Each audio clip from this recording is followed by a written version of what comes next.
Hello प्यारे बच्चों। स्वागत है आप सभी का फिर से अपने यूट्यूब चैनल सनराइज क्लासेस में। जैसा कि आप सभी लोगों को पता है, हम लोग क्लास 10th बायोलॉजी का पहला चैप्टर जिसका नाम है जैव प्रक्रम उसी को पढ़ रहे हैं। और उस चैप्टर का आज तीसरा क्लास होने वाला है। दूसरे क्लास तक हम लोगों ने स्वपोषी पोषण के बारे में जाना था, प्रकाश संश्लेषण को अच्छे से हम लोगों ने समझा था। और आज हम लोग पढ़ेंगे पोषण का दूसरा प्रकार, विषम पोषी पोषण। विषम पोषी पोषण क्या होता है, इसको समझिएगा। तो अगर कोई जीव अपना भोजन स्वयं संश्लेषित न करके अपना भोजन किसी अन्य जीवों पर निर्भर होकर के ग्रहण करते हैं, या फिर आप कह सकते हैं वो अपना भोजन खुद को तैयार नहीं करते हैं, खुद संश्लेषित नहीं करते हैं, अपने भोजन के लिए किसी अन्य जीव, किसी अन्य प्राणी पर, किसी अन्य सजीव पर निर्भर होते हैं, उसे ही हम लोग विषम पोषी के अंतर्गत रखते हैं। इसमें आपका जितने भी जीव जंतु हुए सभी विषम पोषी के अंतर्गत आते हैं। आपको मैं बताया था स्वपोषी अंतर्गत आपका हरे पौधे आते हैं। बाकी जितने भी जीव जंतु हैं सभी को विषम पोषी के अंतर्गत रखा गया है। तो अगर इसको हम लोग परिभाषा के तौर पर समझेंगे तो कुछ इस प्रकार से परिभाषा लिखेंगे कि वह जीव जो अपना भोजन पोषण करने की या भोजन करने की विधि द्वारा किसी अन्य जीव पर निर्भर रह के ग्रहण करता है, उसे ही हम लोग विषम पोषी पोषण के कहते हैं। अब विषम पोषी के अंतर्गत आने वाले जीव भी एक प्रकार से अपना पोषण नहीं करते हैं। उनमें भी कई प्रकार के हैं, जैसे कि कुछ जीव जंतु शाकाहारी होते हैं।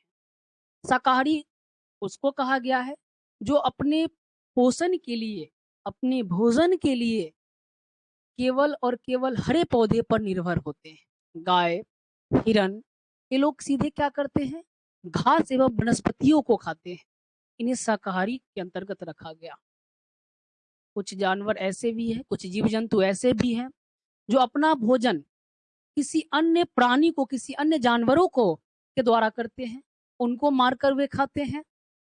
वे आपको मांसाहारी के अंतर्गत रखा जाता है। उनको शेर, बाघ, ये क्या करते हैं, किसी अन्य प्राणी को, अन्य जानवर को मार के खाते हैं और ये केवल मांस ही खाते हैं। इसको हम लोग मांसाहारी के अंतर्गत रखते हैं। एक होता है मृतपोषी। अब मृतपोषी क्या हुआ, तो मृतपोषी वे होते हैं जो किसी सड़े गले जीव जंतु, जानवरों या अवशिष्टों से के संपर्क में रह करके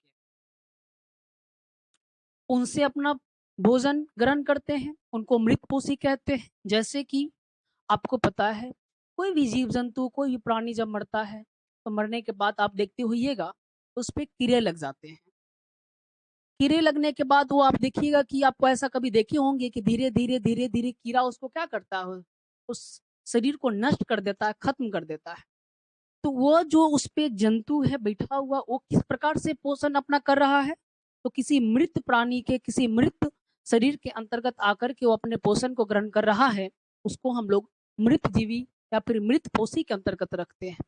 जैसे फफूंदी, ईस्ट, मशरूम, ये सब आपके मृत पोषी या मृत जीवी के अंतर्गत आते हैं, जो अपना भोजन किसी सड़े गले या मृत शरीर से ग्रहण करते हैं। उनको मृतपोषी या मृत जीवी के अंतर्गत हम लोग रखते हैं।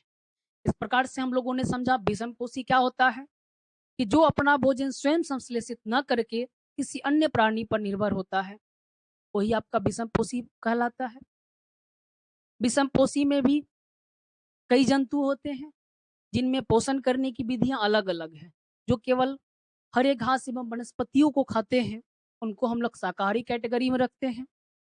वे जो केवल अन्य जानवरों को मार के खाते हैं उनको हम लोग मांसाहारी कैटेगरी में रखते हैं। और वह जंतु, वह जीव जो अपना भोजन किसी मृत या सड़े गले से प्राप्त, कार्बनिक रूप में प्राप्त करके वे क्या करते हैं, अपना भोजन संश्लेषित करते हैं, ग्रहण करते हैं, उन्हें हम लोग मृत जीवी या मृत पोषी के अंतर्गत रखते हैं। और एक प्रकार आता है, एक वर्ग आता है जिसको हम लोग सर्वाहारी कहते हैं। अब सर्वाहारी की कैटेगरी में हम लोग किसको रखेंगे, तो वह जीव जंतु जो अपने पोषण के लिए, अपने भोजन के लिए हरे पौधे एवं जानवर, जीव जंतु, अन्य जीव जंतु दोनों पर निर्भर होते हैं, उसे ही हम लोग सर्वाहारी के कैटेगरी में रखते हैं। जैसे कि बिल्ली, कुत्ता, मनुष्य, यानी हम लोग भी सर्वाहारी के अंतर्गत आते हैं। यानी हम लोग अपने पोषण को करने के लिए, अपने भोजन को ग्रहण करने के लिए, हम अपने पोषण के लिए, आपको पता है कि जितने भी प्रकार के हम लोग अनाज, फूल, फल जो भी प्रयोग करते हैं और भी साग सब्जी, वे उसके लिए हम लोग किस पे निर्भर है? तो प्लांट्स पे निर्भर है, पौधे पे निर्भर है, पेड़ पौधे पे निर्भर है। अगर दूध, दही, मांस भी अगर हम खाते हैं तो इसके लिए हम लोग किस पे निर्भर है? तो इसके लिए हम लोग अन्य प्राणी, अन्य जानवर पर निर्भर है। तो इस प्रकार से जो हरे पौधे एवं अन्य जंतु पर, दोनों पर निर्भर होता है, उसे हम लोग सर्वाहारी कहते हैं। तो हम मनुष्य सर्वाहारी के अंतर्गत आ गया, बिल्ली, कुत्ता, ये भालू भी उसी के अंतर्गत आता है। अब एक और कैटेगरी है जिसको हम लोग परजीवी कहते हैं।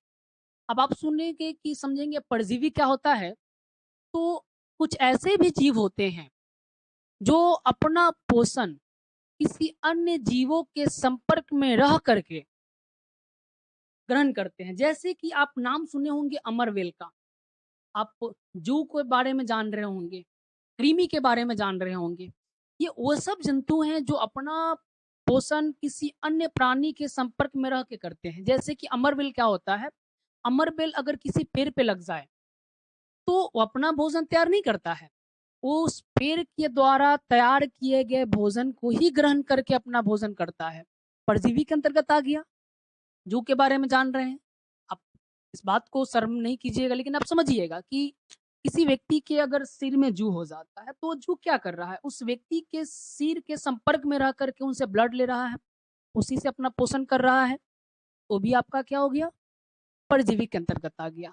तो मैं परजीवी के बारे में क्या बोला, ऐसा जंतु जो अपना पोषण किसी अन्य जीवों के संपर्क में रह करके करते हैं, या फिर उनके द्वारा बनाए गए पोषक तत्वों को प्राप्ति के करते हैं, पोषक तत्वों से प्राप्त करते हैं ना, यानी वे जो अपने लिए भोजन संश्लेषित करते हैं, पोषण संश्लेषित करते हैं, उसी को ये ग्रहण करते हैं।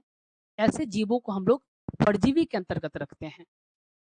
तो प्यारे बच्चों, आज हम लोगों ने देखा विषम पोषण के दूसरे प्रकार को, विषम पोषी। और विषम पोषी किसे कहते हैं, हमने आपको समझाने का प्रयास किया। विषम पोषी में कितने प्रकार होते हैं उसको हमने आपको समझाने का प्रयास किया। उम्मीद है कि ये क्लास आपको समझ में आया होगा। अगर किसी भी प्रकार का अगर आपको प्रॉब्लम हो रहा है तो आप कमेंट बॉक्स में कमेंट आप करके हमें बता सकते हैं।